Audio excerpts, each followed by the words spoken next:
again.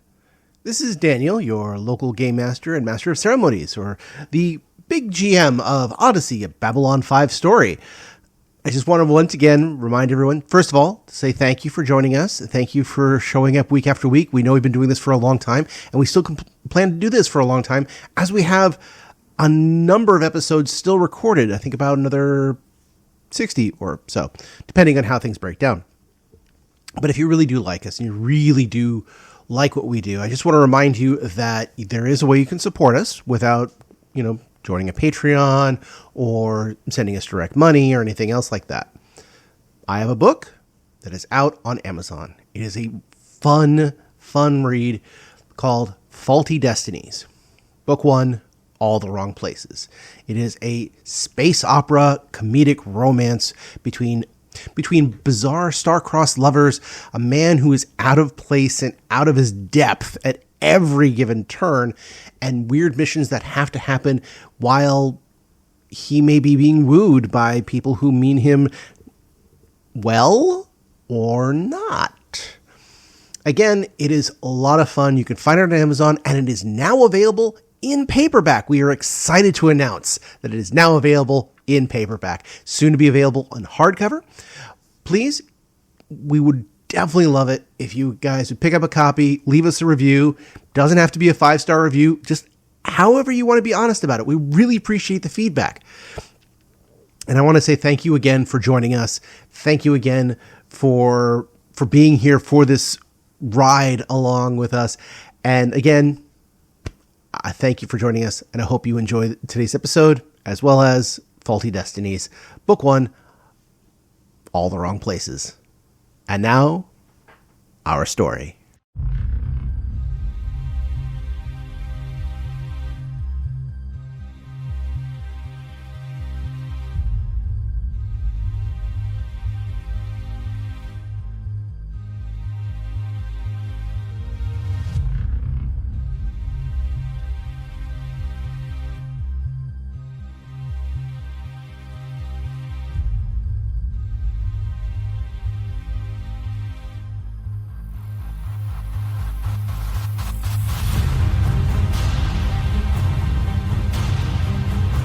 This is Daniel, your game master and master of ceremony. This is Tori, and I play Dooley. This is Sorcerer, and I play Ty. This is Becca, and I play Niedergrat. And this is Odyssey, a Babylon 5 story. Welcome aboard.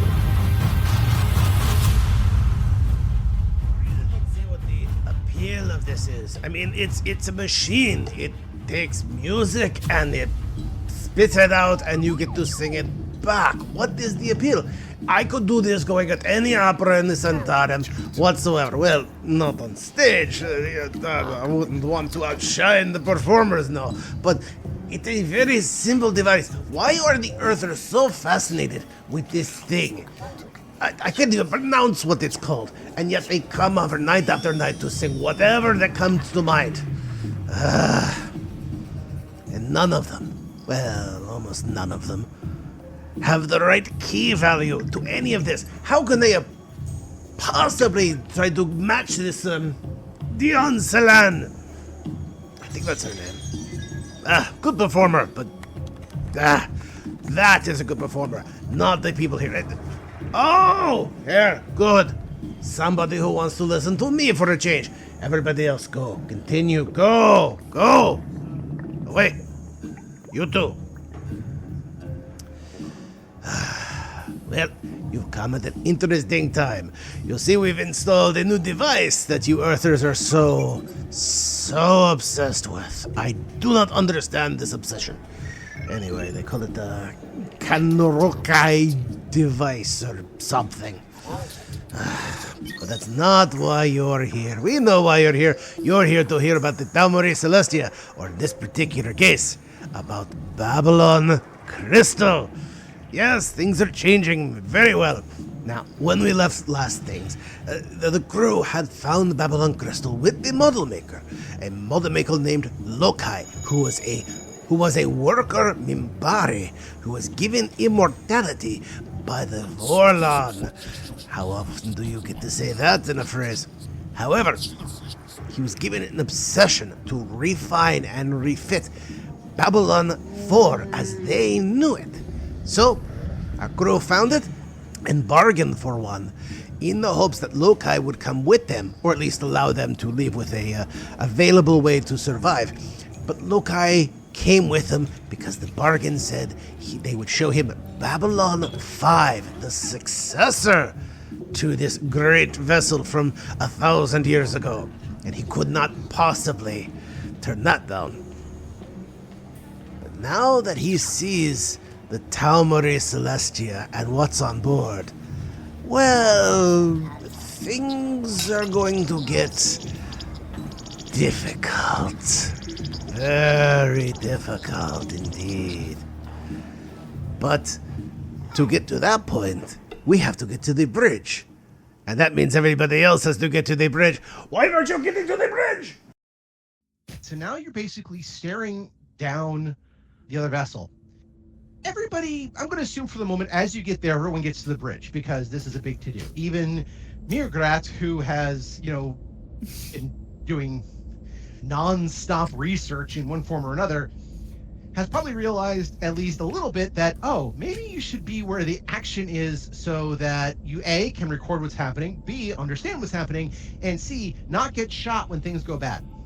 I'm pretty sure that did not happen. I think what is more accurate is that probably Eric, because Eric and Mirgrat are friends now, in that Eric has been making sure Mirgrat, is hooked up to a cheese IV or something. Plates of cheese. Feeding tube. Yeah, so I'm pretty sure what actually happened is that Eric basically, unplugged Mirgrat's hand computer and, steered them through the ship to the place where they're supposed to be while Mirgrat was doing something with data.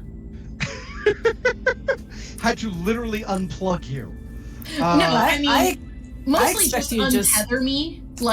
I'm still working on my hand computer, I'm just no longer plugged into the wall, and so Eric can, direct me towards the place where I'm supposed to be.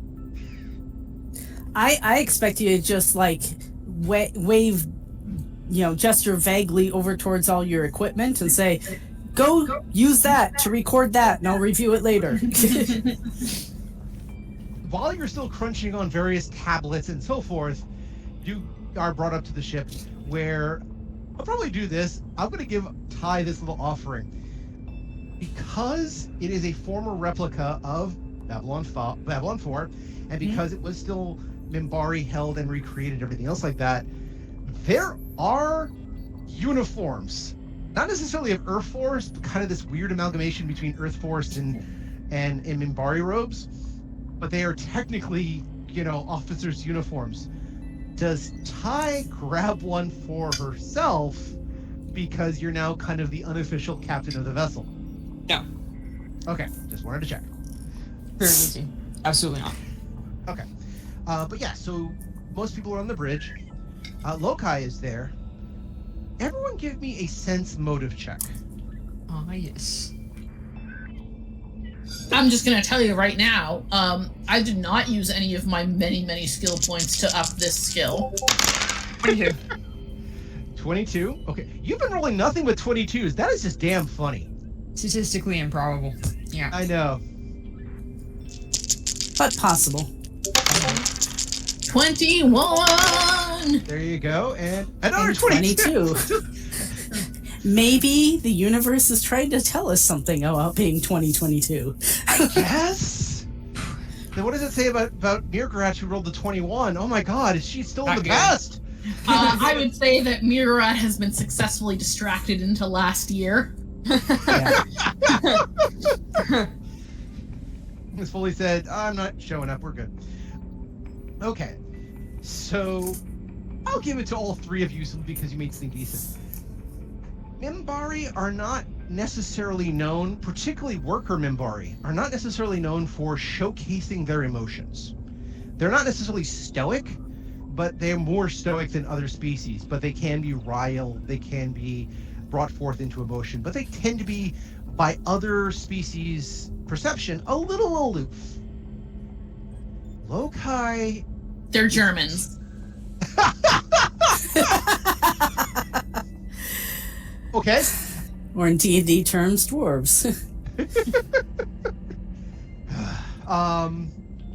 But basically, he is... I won't say he's livid, but there is a look on his face that seems to denote determination that is usually withheld for warrior classes.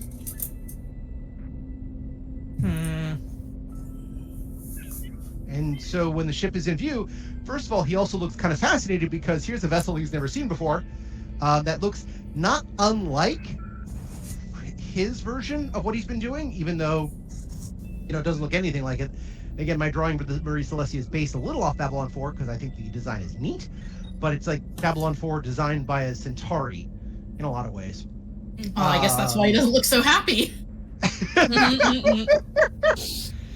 What are those weird wings there everywhere? That makes no sense. I'm like, Tau Marie Celestia has like a hair crest. Not quite that bad. I mean, think of the Centauri ships, wings, curved wings for no good reason. I would say curved wings are their own good reason. There you go. I will say it looks awesome. I love some of their designs, but yep. So yeah, he's kind of both fascinated with the new vessel that looks not unlike his version, kind of as if a Centauri was given the same task he was, but at the same time, his like laser focused eyes could be lasers could be shooting out of his eyes directly at this vessel with the same intensity. And so he orders the ship to come to a stop. The bears comply, and so you're not in orbit around each other. You're kind of, I guess the term, because this is deep space, geostationary. In other words, the Celestia is in its place. You're in your place. So far, neither one's gravitational wells have decided to pull at one way or the other, and you're far enough away from the planets that it's not affecting your gravity or your motion at the moment. Give it a couple of weeks or months or whatever, and it will. So I believe the technical term for that is just chillin'.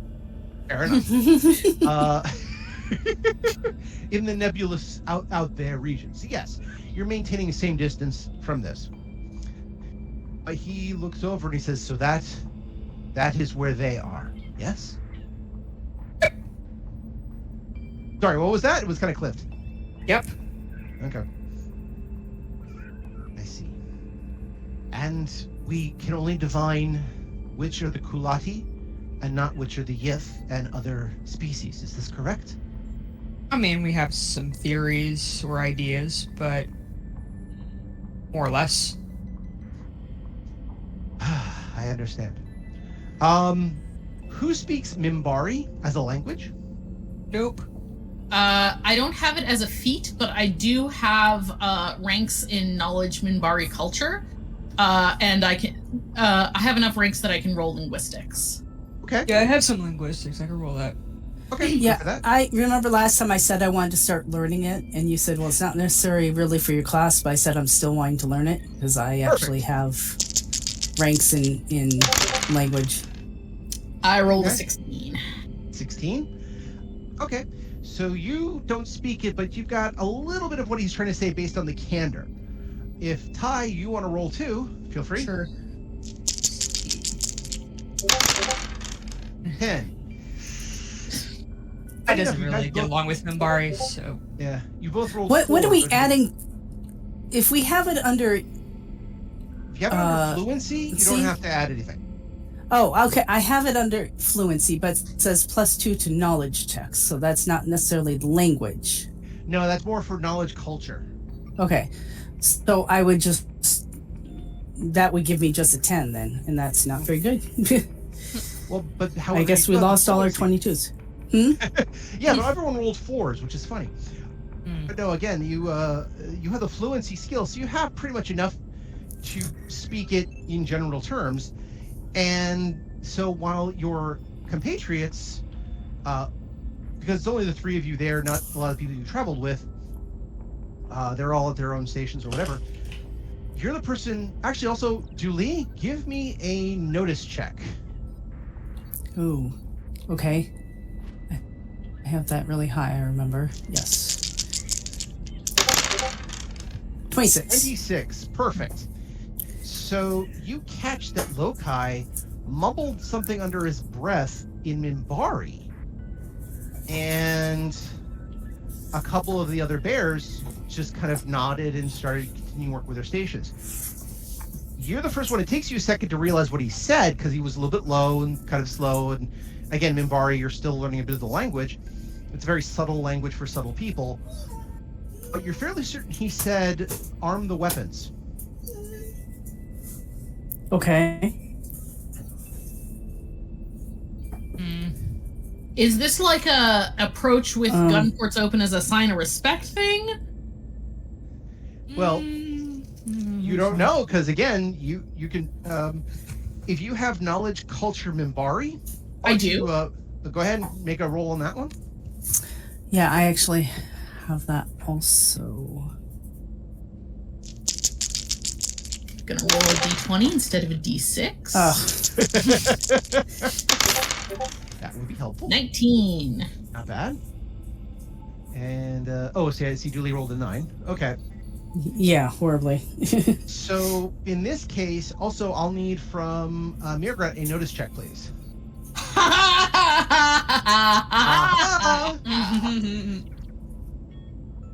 Sorry, it's good now. I have a good notice modifier.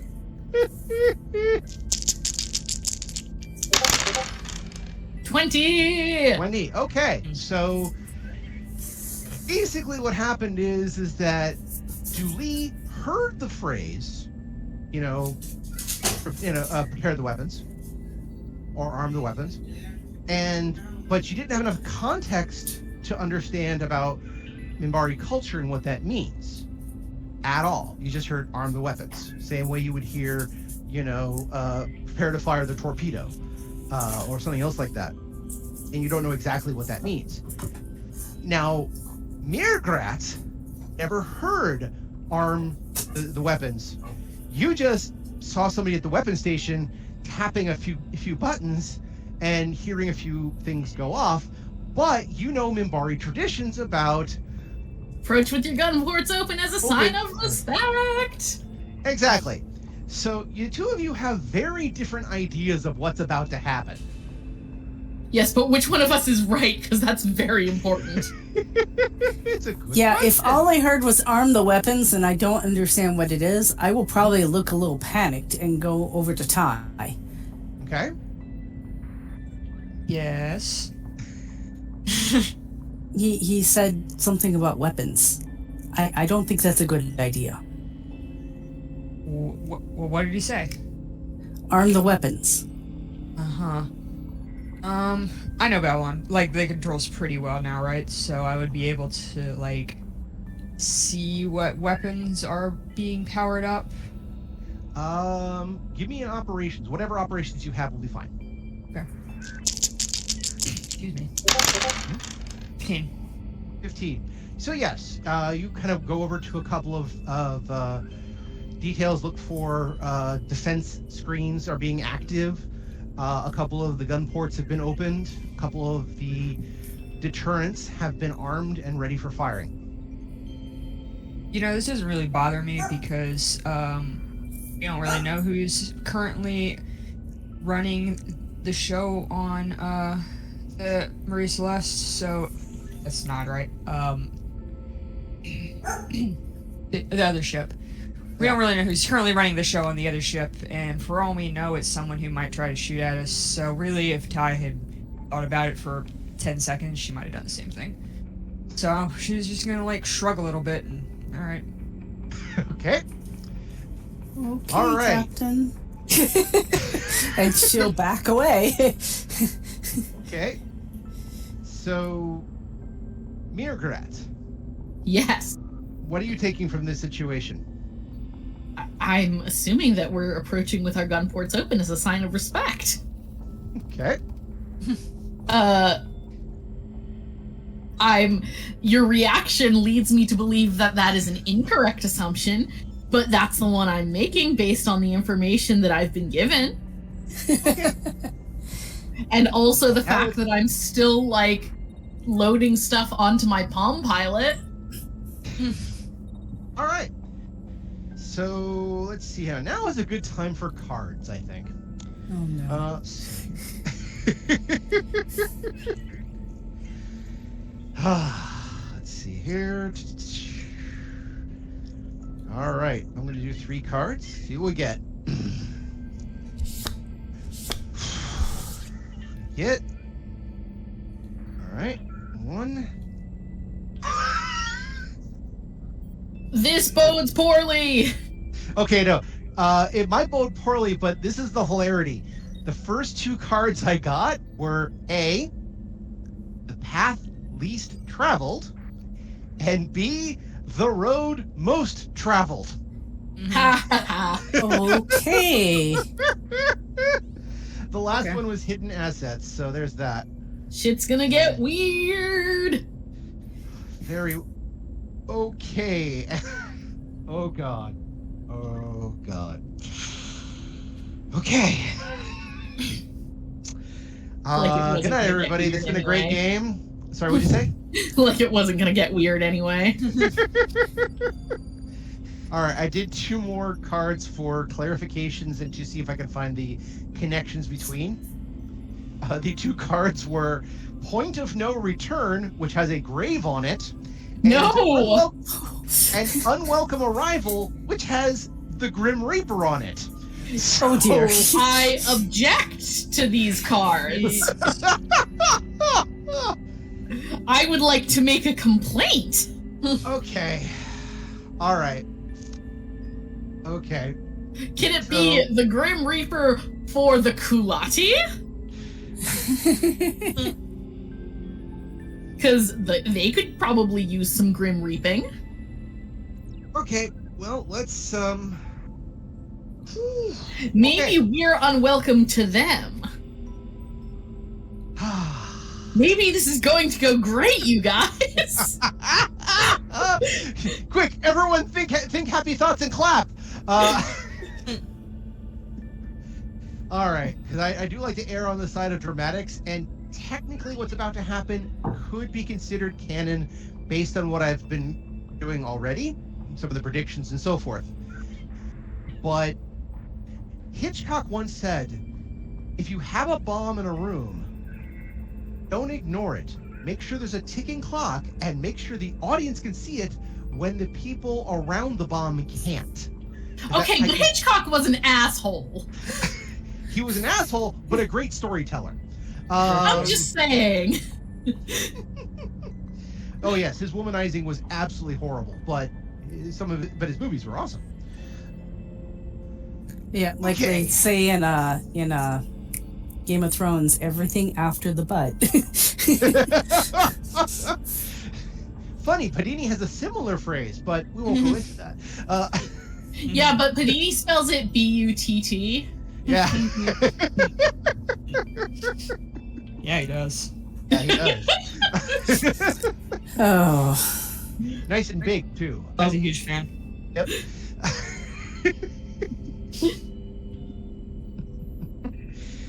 I love the fact that we have Padini, a obviously person who could never be on broadcast TV as a character, and we still let everybody know exactly what he's up to, but we never spell it out for everybody. That is, I think.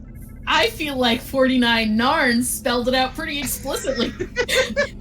pretty obvious. Exactly. It's obvious, but it's never spelled out. I love that. So, okay. So as he says, arm the weapons, you guys approach, and okay. Let's see what happens here. As we have about 15 minutes of Dan having a conniption. Okay. So, again, from what you guys figure out what's going on, some of you think this is tradition and nothing to be worried about. It's a sign of respect. Some of you are like, this is a little weird. And one of them is like, go ahead and pulverize it. I don't care. I mean, Ty doesn't want him to shoot the fucking ship, but, you know, having the weapons on standby just in case it's not a bad idea. Okay. Reasonable. So, as the ship approaches, you hear the couple things of Minbari. It's like, this is a little weird. But Ty's like, just pulling back, going, no, it's probably fine. It's probably fine. And everything's fine until somebody hears the Minbari word for fire. Well, that's bad. It is bad, as the ship lets loose with one of its cannons. One of the ones that was specifically designed to deal with shadow vessels. There is this beam of yellow energy that just cuts right through the sky for a quick second as the beam sweeps. All Orlon and shadow weapons are beams that sweep, if you'll notice, which is kind of interesting. Mm-hmm. And that's what it does. It's just this beam kind of cuts off one of the cuts off a section of the vessel, not like directly in half, boom, boom, bang, but again slices off one of the stabilizing wings of the ship, one of the large wings which actually holds some of the engines for drive. Just Okay, is it the place where the Technomage ship is? Maybe he's trying to do us a solid.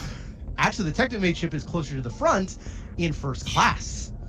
So, but yeah, basically, the ship, the Tau Marie Celestia, one way or the other, is now completely disabled. Period. Can I shut the cannon off from a console myself? Okay. All right, give me an operations check.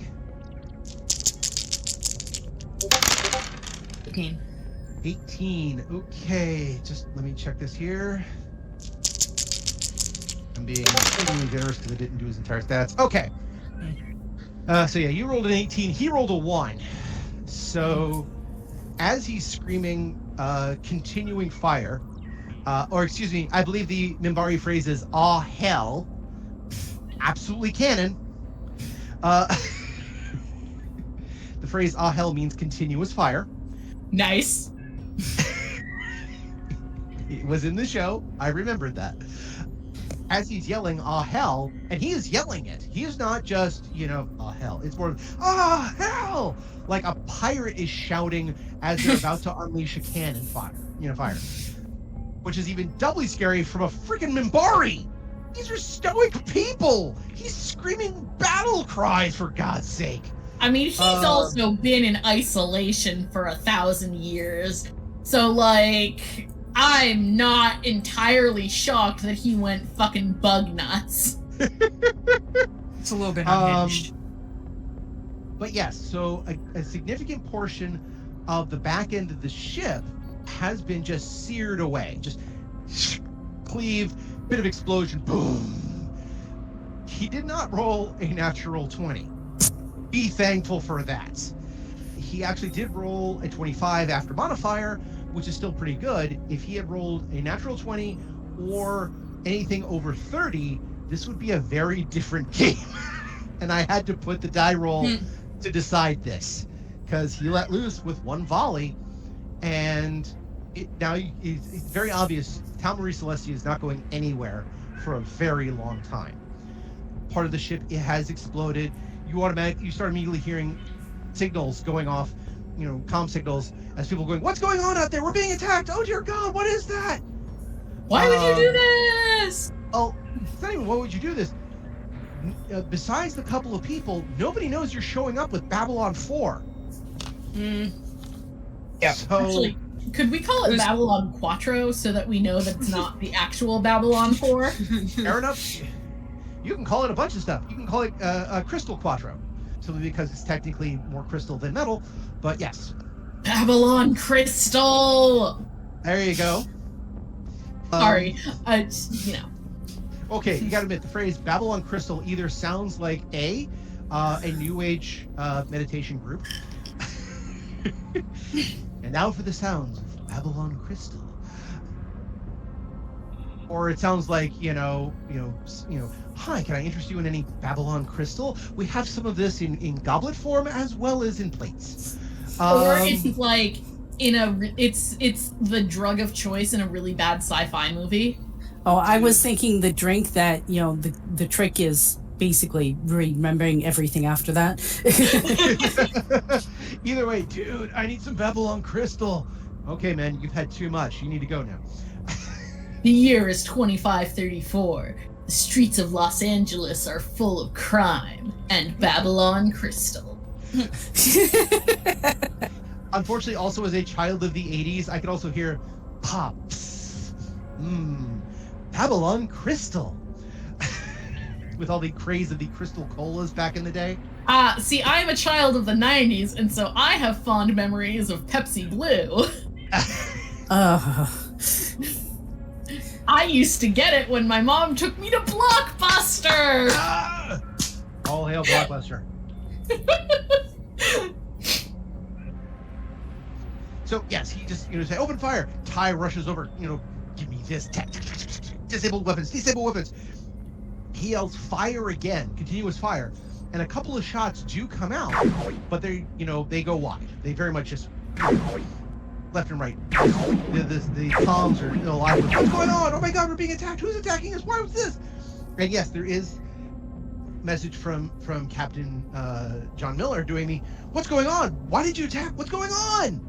And so what is everybody doing during this situation? Well, I know what Ty's doing, because she's like, shutting off. Do we need to call Kulati the Kalua? I'm sorry, the Kaluta, goddamn. The Drazi to get up here with some handcuffs. Also maybe Kali and arrest Homeboy. Okay. Real quick. So yeah, you hit the comms like, security of the bridge. Real quick. And so that's what Ty's doing. Dooley, what are you doing? Is the guy Loki, is that his name? Loki? Loki. He's on the bridge, right? With all the rest of us? I'm gonna march over to him and say, what are you doing? Okay. So you basically, turn him around, looking straight in the eye. What are you doing? By the way, give me an intimidation check. I'm not trying to be intimidating. Still, it's one way or the other. You're either being intimidating or diplomatic at the moment. I would lean more towards diplomatic. I sound angry, but it's more of, when your kid draws on the wall with the Sharpie and you're like, what are you doing? That is still technically an intimidate because you're showing authority over the situation. Okay. I mean, Ty is mad, but... Ty is mad, but, Ty is a little busy at the moment, but yeah, Ty is mad. But go ahead. So, Dooley, give me a... I'm still going to ask for an intimidation. Okay, 11. I'm all right. Never have been very intimidating. While Ty is, Dooley is trying to intimidate Loki, okay. Could I make a stealth check? Okay, what do you want to do? So Mirgarat has witnessed this poor guy have what is probably a psychotic break. And so I'm going to reach into my med kit and I'm gonna try to trank this motherfucker. Okay, so that would be intrigue, I believe. I thought it would be stealth. Stealth? I'll agree with stealth. Where's my book? Okay. But you'll still need to make an attack roll to slap him with a trank.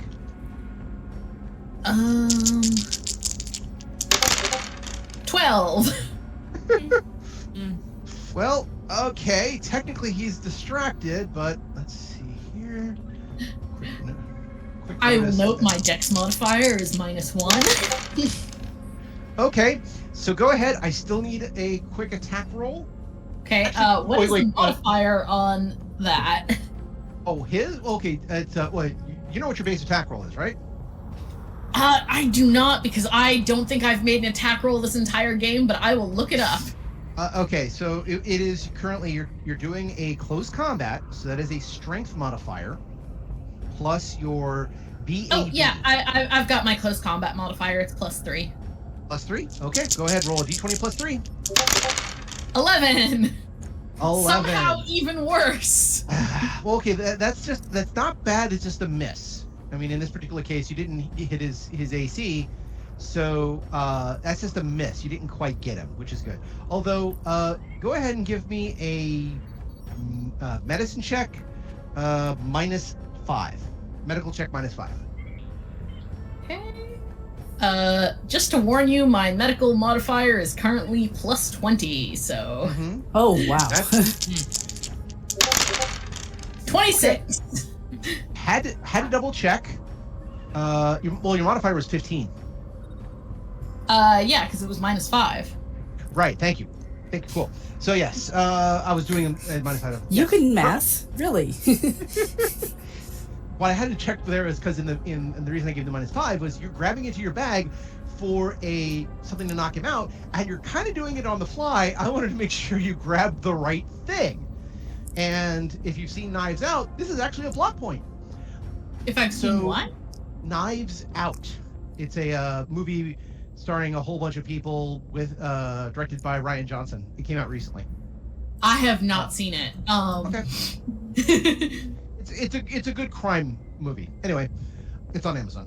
So basically, yeah, you try to get a hypo spray or injector, and you kind of try to slam it into him, but the guy moves just enough that because there's a bit of a struggle as Lee gets into his face and kind of goes, "What the hell was that about?" The "I'm not mad, I'm just disappointed" voice. That's not the "I'm not mad, I'm just disappointed" voice. That's the I'm not yelling yet voice. Yes. Don't make me yell. You wouldn't like me when I yell. So basically, as you scream that, he just turns and has to do Lee with utter hatred in his eyes. He turns and goes, "They should be exterminated. They have to be exterminated for everyone." And that was an echo. Wow, that was interesting. Sorry, I did the big voice and the echo came through. I think that was cool. Yep. But they have to be exterminated for everyone. For everyone. These things shouldn't exist. My masters exterminated those Yith. They made sure they were tight in their vessel, in their planet when it blew up. The Kulati should be sealed away, and the Eldari are loose, and it's all thanks to that. And he stabs his finger at the towards the ship. That has everything, and it has to be dealt with now. Technically, the Yith were my faults. Oh. Okay, technically, no, they weren't, because there was Yith in the vessel before you got there. True. You just helped them along. Anywho. Which reminds me, I have to redo your drawing for the icon soon, because you're going to be a Yith for a while. Oh, yeah. But yeah, so... by the way, do you actually say, by the way, the Yith were my fault? Actually, yeah. I mean, the object here is to distract him from attempting to kill any more mass murder while I'm waiting for Kahlua to get here and punch him in the face or something. Okay. And lock him up somewhere convenient. So when they said, well, technically the Yith were my fault, he just turns, what? And can I use him yelling at Dooley to make a second attempt to trank him? Go for it. This is still a close attack roll. Okay. Survey says 11. Oh, again! You literally rolled the exact same thing before. Yeah, I know, Dan. That has not escaped me. Trust me, I'm just as disappointed as you are. We all want this guy tranked. I'm sorry, that's another one for a bumper sticker. I'm just as disappointed as you are. We all want this guy tranked. That needs to be a button that you can just tap on every now and then to tell people in your IT department what you feel. But yeah, you just do another swipe, and he again, you're not exactly the most coordinated pak'ma'ra out there. I am arguably one of the least coordinated pak'ma'ra out there. So to suddenly stick somebody with essentially a hypo spray or a needle and knock them out while they're distracted, should in theory be easy, but it's not. So there you go. Whoop, we got another roll. So yes, you're like, this. But as he's distracted, so as he says, what? And he turns towards Ty, and very obviously, just fury in his eyes. I'm going to begin telling him the exact story at length, leaving Just to out distract him. no details except for the ones that I always leave out. Yes. Okay. In this case, I'm going to need a very high diplomacy roll because you're trying to startle him with your words and keep him enraptured in your story long enough that either A, he doesn't try to kill you, or B, you delay him long enough the security can come up and restrain him. So, impress me. Okay. Can I give Julie the trank and see if she does better? You could. Yeah, I'm gonna do. Oh, well, I'm sure you don't have a -1 dex modifier, so. No, Ty's I doing don't. this thing now where she has forgotten that that people will just attack her if she makes them mad enough. This is something she used to care about more, but I guess she doesn't quite so much. I she feel used like to. her experiences have led her beyond the point of caring about her own physical well-being, unless it's being actively threatened, because otherwise it's just like, what are you gonna do? Transport me to an alien planet thousands of years in the past and put me in a different body? Try to fucking blow me up in a security office? Yeah, that's true. I'm sorry, I love the phrase, do what you want to me! This body's a loner! Be in my own apartment and try to shoot me over a fucking book? Yeah, whatever. In there. Been there, done that, had the t-shirt taken away from me with my other body. So, I guess while you're trying to talk to him, Mirgrat is going to hand me the syringe. Okay. So, Mirgat, go ahead and hand the syringe. However, while you're trying to talk in this, you only rolled an 11, which unfortunately was not enough to impress me for dazzling him with your words. So you see him, like when he says, no, this is my fault. Really, it was a while back. There was a book involved, and it kind of happened with this one guy. And you see Lokai, Minbari are a lot faster than they let on, because where they come from. He's getting closer to you pretty quickly, not like charging at you, but you can definitely tell if there was more room in this bridge, he'd probably be breaking into a run pretty soon. I'm going to move so that some console or other thing is in the way. Okay.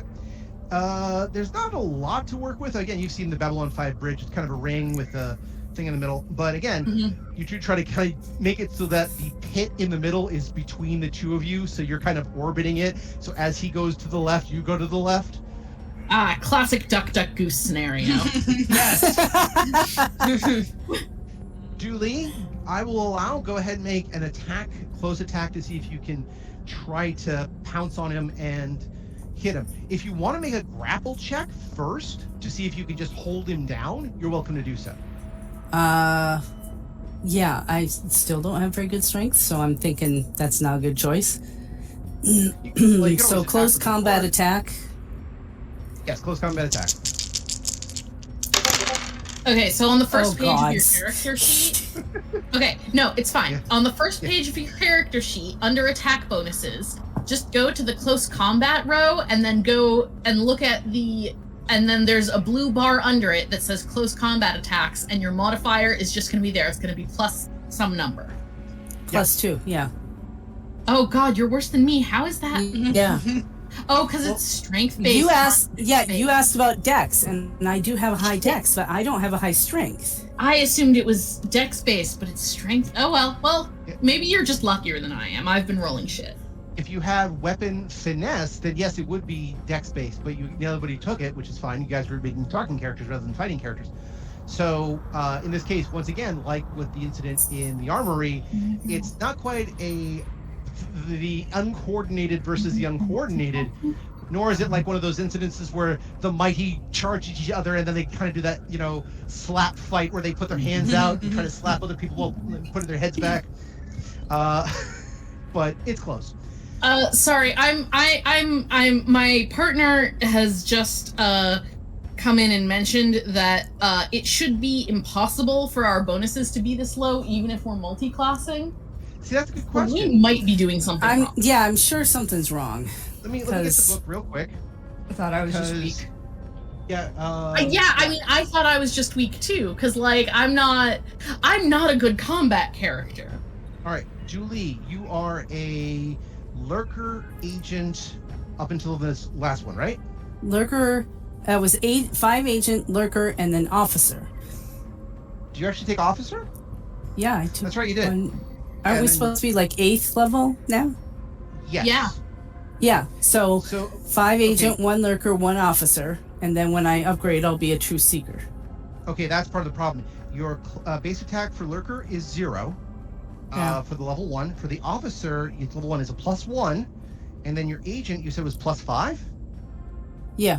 Sorry, your agent was a 5th level agent, so that should be 5th level agent. That's a +3, so you should have a base attack bonus of 4 at least, and you only did a 2. Oh. And that's not including your new one, which I'll double check here. By the way, technically, with the way you're spread out, you should get like negatives to your XP, but I don't give a shit. We love a GM that doesn't. That would put it as a +6. Do you want me to re-roll? You know what? Go ahead and re-roll that. As for Becca, you have what? 5 scientists? 3 scientist, 3 telepath, 2 librarian. Okay. Well, even just based on the scientist, which is a +1 at level 3, the telepath, which is +1 at level 3, and the librarian is a completely different book, which I can pull out here. So that's your base attack. By the way, yeah, your modifier for your strength is -1, so that's... No, my modifier for my strength is +2, actually. Oh, it's +2. You're even better. Let's see. Here we go. I just passed the librarian section. So I think it comes of not knowing what stacks and what doesn't. Yeah. Right. Okay. So here we go. And you just... Unfortunately, the librarian doesn't give you a base attack bonus even at the it's level 2. So, yeah.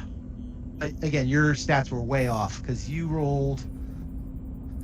I mean, they weren't actually that off. My BAB is 2 instead of 1, and so I should have been rolling +4 instead of +3. Something like that, yeah. But Dooley's were way off. Yeah. Yes.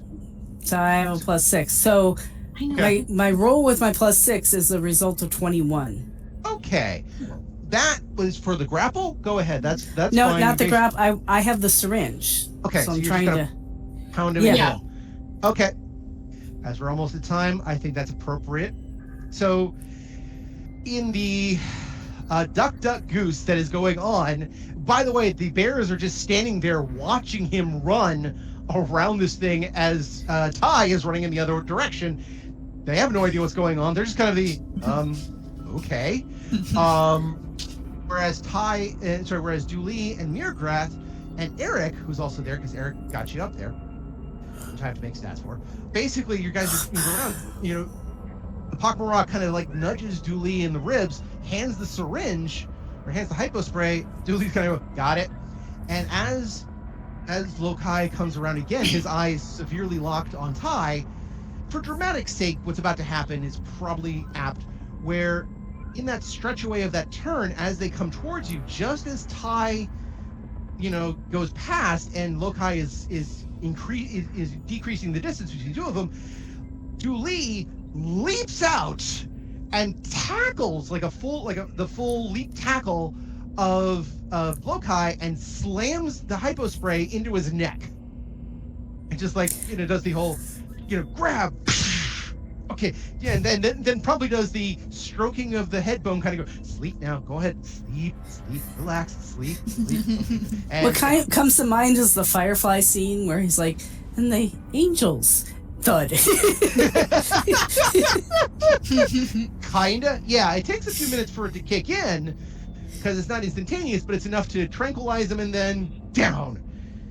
And so, yeah, think about this for a second, and I think this is a good place to end this episode, both of the road less traveled and most traveled, as well as the point of no return, very apropos. and hidden arrival, but we haven't gotten to the hidden asset yet. So basically, yes, as you have Lokai down, the bears stand up to go kind of what did you do? And thankfully there's Julie and Eric to go, he's just sedated, it's okay. He's just sedated. He's sleeping. He's sleeping, it's fine. It is fine. We'll take him to his quarters, it'll be okay. And they're like, no, we will take him to the quarters. And they bear him like a litter, I swear. And they just kind of rise up. Everyone takes a small part. Now, granted, these guys are huge, so not much.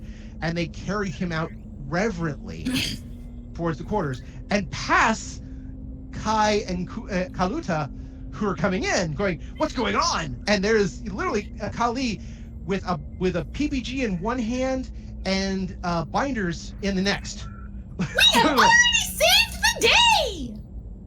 The Minbari, we should lock him up somewhere and post a guard and not let him out. Kali is like, understood. Mutiny. Mutiny? She actually goes, mutiny. Look, she goes down, looks at her chronometer. That's about right. I also kind of laughs. It is mutiny o'clock. Oh, come on, it's been weeks since we had a mutiny. She goes, I will take care of this, no problem. I would like to I'll be the guard by the cell. Who else she's gonna appoint? But I'll take care of it, no problem. Would you believe that this is my very first mutiny? Are you sure about that? Are you very sure about that? However, How exciting! This is all, however, as Kaluta stays around, and again after the alert of, security alert, which goes over the loudspeaker essentially, a lot of the other group does come to the bridge to figure out what's going on, and they all see the Celestia disabled in at least 2 pieces, if not more. Not like shredded everybody, but a limb has been hacked off of the Celestia. It's not going anywhere for a long, long time. And you have the ship standing over it, technically with weapons lock, even though the weapons have been deactivated, and people screaming over the sound system, what's going on? Why did you attack us? That is a great place to end for this evening. Yep. Yeah, Ty's gonna have to do some explaining. Oh, Ty, you got some explaining to do. I mean, you could let Mirgarat do the explaining. It might go well. I think Ty's #1 personality trait is explaining things. In such a way that someone may or may not try to kill her afterwards, depending on what she was trying to do. Anyway. A lot of explaining to do indeed. But if you want to hear such good explanations, you must join us again for Odyssey, a Babylon 5 story, where we will continue on where we're on. And how could you miss us at such a time like this? And speaking of missing us at a time like this, I have discovered this thing called Duran Duran. Perhaps you would like me to educate you about this hungry like the wolf. Where are you going? Where are you going? Every time. And that's where we're in for this week. I want to thank everyone for joining us and hope that you continue to join us every 2 weeks for another episode of Odyssey. If you have any questions, comments, constructive criticisms, or just want to say hi, then you can find us at temporalplaygrounds.com/Odyssey, or email us at temporalplaygrounds@gmail.com, or find us on Facebook, Odyssey, a Babylon 5 RPG podcast, or Reddit, r/OdysseyB5. Babylon 5 was created by J. Michael Straczynski and is owned by Warner Brothers Domestic Media. The Babylon 5 role-playing game was produced by Mongoose Publishing, utilizing the OGL gaming license for D20. Our audio engineer is Gabriel Belden. Our theme music, Titan Striker, was composed by Evan King. Incidental music provided by Tabletop Audio at tabletopaudio.com. All other music provided by Creative Commons license and is available of information on our website. Once again, I am Daniel, and I thank you for joining us on this grand adventure. Good night, and keep dreaming.